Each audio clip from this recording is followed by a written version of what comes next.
ever wondered how we actually put a value on health? I mean, not just, feeling good, but a real measurable number, one that ends up influencing some really major health decisions. It sounds incredibly complex, right? It really is, and it's exactly that kind of quantification that underpins so much. Things like public health policy, judging how cost-effective new treatments are. Absolutely. And today we're doing a deep dive into some fascinating research that tackled this head-on. We're talking about the PRE and PRET-AS projects. That's right. And these weren't just small surveys. They were huge studies. Over 6,500 respondents involved across different stages, all trying to figure out how we quantify something that feels so intangible, like health-related quality of life. And they used the EQ-5D framework, which is pretty widely recognized. And what's so critical here, it seems, is that these projects were really about reevaluating our whole approach. Is that fair? Oh, absolutely essential. Think about it. The original EQ-5D tariff, sort of the benchmark value set for the UK, it's based on data all the way back from 1994. Wow, 1994. Yeah. I mean, nearly 3 decades ago, healthcare, technology, even just our societal understanding of health and well-being, it's all evolved so profoundly since then. So this reevaluation isn't just some academic exercise. It's vital for understanding the true impact of medical treatments, making smart policy choices, and, well, ultimately getting resources where they can do the most good. Okay, so what does this actually mean for you listening in? Well, today we're going to unpack the core measurement tool first, that's the EQ-5D. Then we'll explore the really surprising ways our preferences for different health states are measured. And we'll get into what really influences those measurements, because it's not always what you'd expect. Exactly, and why even seemingly small details, like just how you ask a question, can have this huge, almost counterintuitive impact on how we understand health's value. Get ready for some unexpected insights, I think. Definitely. So to really get a handle on PRE and PRET-AS, we first need to understand the tool they were looking at, the EQ-5D framework. Can you maybe define that for us? Sure. So the EQ-5D is, well, it's a cornerstone instrument. It's widely used globally to assess health-related quality of life, HRQL, you'll hear it called. And from those assessments, researchers derive what are known as utility values, basically numbers representing preference. And how does it describe health? It traditionally looks at 5 key dimensions. You've got mobility, self-care, usual activities, pain or discomfort, and anxiety or depression. Okay. And for each of those, there were originally 3 response levels. No problems, some problems, or extreme problems. Right, so you combine all those possibilities. And you end up with 243 unique health states. That's quite a few potential combinations of health issues. Yeah, it is. And these utility scores, how do they work? Well, they're typically anchored on a scale. So 1 represents full health, perfect health, and 0 represents being dead. Okay. And crucially, you can actually have negative values. These are for states that people consider worse than dead. And you mentioned the original UK value set from '94 had issues. It did, yeah. Some significant limitations, actually. Yeah. Particularly with how it assigned values to those worse than dead states. It often led to these potentially extreme, almost illogical negative numbers, which then meant researchers had to apply these sort of arbitrary mathematical transformations just to make the data usable. So kind of showed the cracks in the system, really. Exactly. It highlighted problems in how we were quantifying those really severe states. And this is where things get really interesting, right? Because the field itself didn't stand still. Not at all. Over the last, say, 15 years or so, health economics has really leaped forward. We've got completely new methods for valuing health states. Like what? Things like discrete choice experiments or DCEs. They offer different ways for people to express their preferences compared to the older methods. Okay. And of course, technology. We've seen the rise of new ways to actually do the surveys, especially using online platforms. Yeah. That just changes the sheer scale of data collection you can achieve. Right. Much bigger samples possible. Definitely. And perhaps most significantly, the tool itself got an upgrade.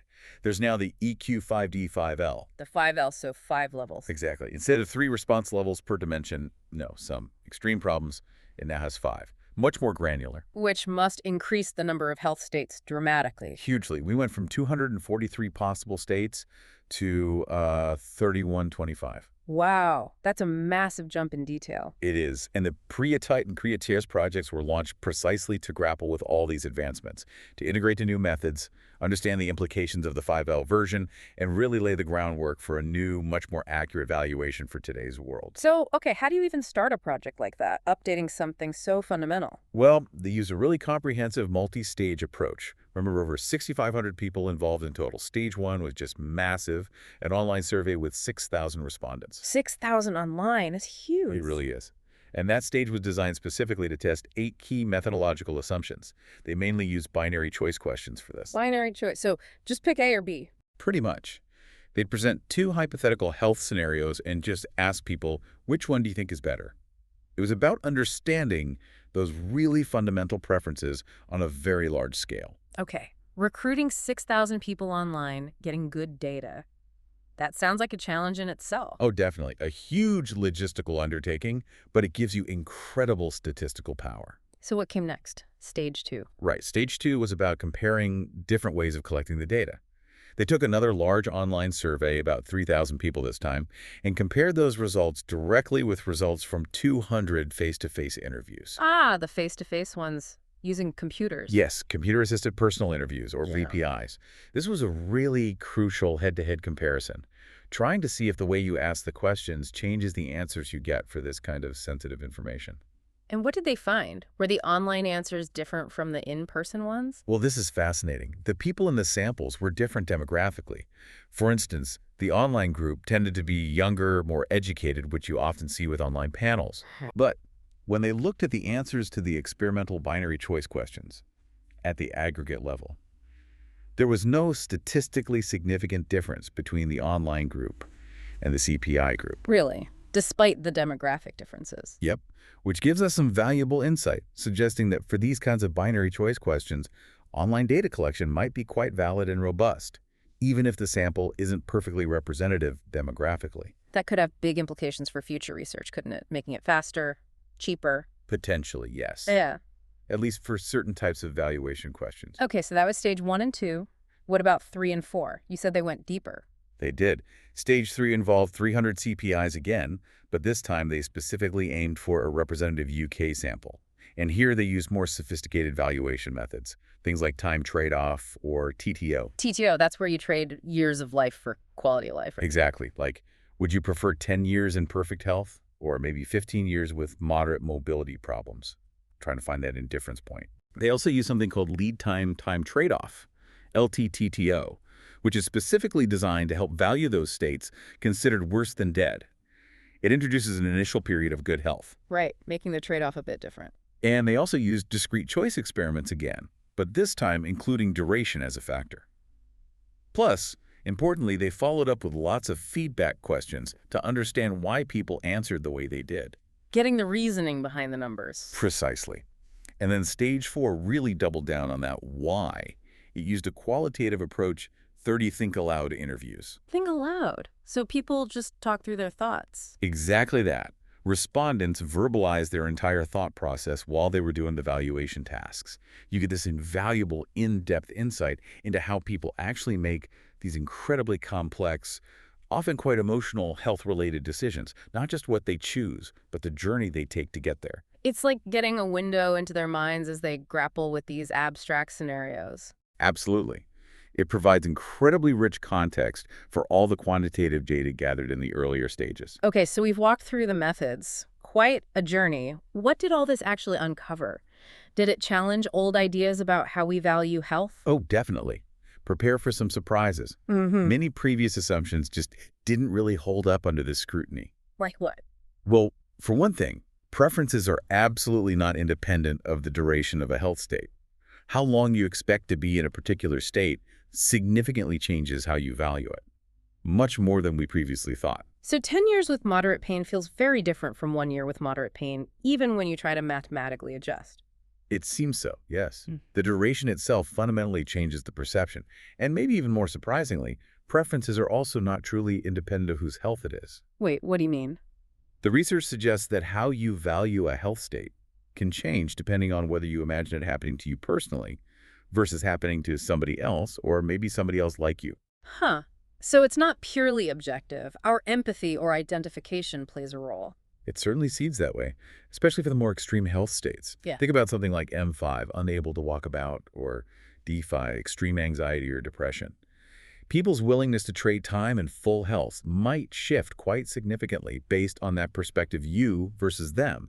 It points to this deep personal connection influencing the valuation. Which really complicates creating a single standard value set, doesn't it? It really does. It tells us we can't just abstract away the individual experience entirely. And you mentioned surprising facts. Talk about time preference. Ah, yes. Time preference played a huge and sometimes seemingly almost irrational role.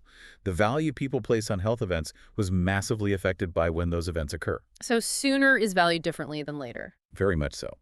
The implied discount rates, how much people value present health over future health, were often positive, which you'd expect, but they fluctuated wildly. And in some scenarios, especially ones involving quite short durations of illness, the implied rates were incredibly high. We're talking like 500%? 500%. That's an astronomical discount rate on future health. It is. It's astonishing. It really makes you question how we think about long-term health investments or preventative care, doesn't it? Absolutely. It highlights this very human bias towards the immediate, which has massive implications for public health messaging, particularly around chronic diseases where the benefits are way off in the future. Precisely. It's a fundamental challenge. What else stood out? You mentioned satisfaction. Yes, that was another fascinating finding. If you explicitly described a health state as having higher satisfaction associated with it, people tended to prefer it more. Conversely, framing a scenario with low health satisfaction made people more likely to trade away time in that state, even if the objective description was the same. So acknowledging the subjective feeling changes the objective value. It seems to. It's like validating the internal experience shifts the external valuation. But interestingly, the respondents' own reported life satisfaction didn't seem to influence how they value these hypothetical scenarios. That's odd. A disconnect between their own lived experience and how they value general states. It suggests perhaps that when people evaluate these abstract states, they aren't necessarily projecting their own current feelings onto them. Mm-hmm. And what about that LTTTO method for states worse than dead? Any surprises there? There were. Remember, LTTTO tries to value those states by offering a choice, a period of good health, followed by the very poor state, versus immediate death. A key measure is how often people choose immediate death, what's called exhaustion of lead time. Right. What they found was that this exhaustion rate was substantially higher in the online binary choice version compared to earlier face-to-face studies using a more iterative LTTO approach. Higher online. More people choosing immediate death online. Yes. For example, with a 5-to-1 ratio of lead time to duration in the bad state, less than half the online respondents exhausted the lead time. Whereas in older face-to-face studies, it was only about 20–25%. Wow, that's a big difference. What could explain that? It's not entirely clear. It might hint at differences in engagement, maybe understanding, or perhaps even the emotional weight of making such a choice feels different in a more detached online setting compared to being face-to-face with an interviewer. Interesting. The mode of delivery really seems to matter in complex ways. It absolutely does. Okay. Which brings us nicely to stages 3 and 4, which really focused on those human elements. Right, the CAPI interviews and the think alouds. What did they reveal? Well, for instance, people generally found the time trade-off, TTO and lead time TTO tasks, easier and frankly more acceptable than the discrete choice experiments that included duration, DCO. Easier. Why do you think that was? The research noted something interesting. For TTO, they often used a visual props board where people could physically move things around to represent years in different health states. Ah, like a visual aid. Exactly. And that tactile visual aspect seemed really helpful. It helped people conceptualize the difficult trade-offs they were being asked to make, potentially reducing the cognitive load. That makes sense. And you said people don't consider these states in isolation. No, definitely not. This came through so clearly in the Think Aloud interviews. People actively bring in a whole range of personal factors. They think about the impact on their family, their current lifestyle, how they imagine they'd cope with the condition, even where they are in their own life stage. So it's not just about the description on the page. Not at all.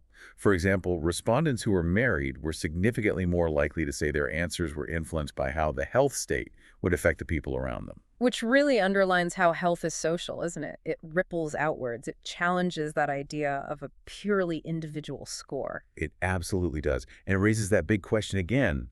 How do you account for these deeply personal, subjective, context-dependent factors within a standardized valuation framework meant to be objective? Yeah, that's the crux of it, isn't it? Did anything else come out of the qualitative work? Another key finding was about the EQ-5D-5L itself, the 5-level version. Some respondents found it genuinely difficult to distinguish clearly between the severe level and the extreme level for certain dimensions, Which ones? particularly things like anxiety, depression. People struggled to articulate a meaningful difference between severe and extreme in that context. That's critical feedback, surely, if people can't reliably distinguish the levels. It is. It raises questions about the sensitivity and the discriminatory power of those extra levels introduced in the 5L version.